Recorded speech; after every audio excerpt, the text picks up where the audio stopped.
Et si tu avais une PS5 dans la Rome antique? Jour 1, tu te réveilles sur le forum en tenant une PS5, une télé 4K et, miraculeusement, une source d'électricité qui fonctionne. Les Romains s'arrêtent en pleine dispute pour regarder. Un sénateur pointe l'écran lumineux et murmure. Les dieux parlent à travers le verre. Tu lances God of War. Kratos arrache un monstre en deux à l'écran. 3 personnes s'évanouissent. Jour 2, tu t'installes au Colisée pendant une journée calme. Des gladiateurs se rassemblent pendant que tu lances Mortal Kombat. Tu donnes une manette au plus grand d'entre eux. Il appuie sur tous les boutons. Scorpion arrache la colonne vertébrale de Sub-Zero. Fatality s'affiche à l'écran. Le gladiateur lâche la manette et recule lentement. C'est de la magie interdite. Jour 3, Socrate passe par là. Il est en visite depuis Athènes. Il s'arrête, fixe l'écran un long moment, puis s'assoit en tailleur devant. Tu joues à Red Dead Redemption 2. Il regarde Arthur Morgan faire un choix moral. Socrate caresse sa barbe et demande « Si l'homme dans la boîte fait des choix, possède-t-il une âme? Et si tu contrôles ses choix, cela fait-il de toi un dieu ou un tyran ?» Tu lui donnes la manette juste pour qu'il arrête de parler. Il joue pendant 2 heures en silence. Quand il a fini, il te la rend et dit « Cela ne change rien à la vertu. » Mais cela soulève d'excellentes questions sur le libre arbitre. Jour 4. La rumeur arrive jusqu'à l'empereur. Il te convoque dans son palais. Tu apportes FIFA.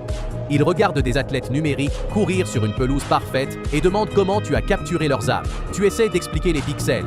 Lui entend de petits démons qui peignent des images. C'est suffisant. Il exige que tu restes comme son sorcier personnel. Jour 5. La garde prétorienne veut essayer. Tu lances Call of Duty. Ils entendent des tirs et des explosions. Ils voient des soldats mourir instantanément à cause d'armes invisibles. Un garde demande « Quelle sorcellerie tue à cette distance ?» Tu réponds « Le futur ». Ils ont l'air réellement terrifiés et demandent si Rome survit. Tu ne réponds pas. Jour 6. Une surtension. L'écran clignote. La PS5 surchauffe. Ton générateur est en train de mourir. Pas de pièces de rechange. Pas de service technique avant 2000 ans. L'empereur remarque le problème et demande pourquoi les dieux deviennent silencieux. Tu expliques que la magie disparaît. Il ordonne à ses ingénieurs de réparer. Ils arrivent avec des marteaux et de l'huile. Ça ne va pas fonctionner. Jour 7. L'écran devient noir. Définitivement. La PS5 reste dans la salle du trône comme un hôtel mort. Des prêtres font des rituels autour chaque jour. Les historiens écrivent que les dieux ont envoyé une boîte de vision pour montrer l'avenir à Rome. Puis l'ont reprise quand Rome n'était pas prête. 2000 ans plus tard,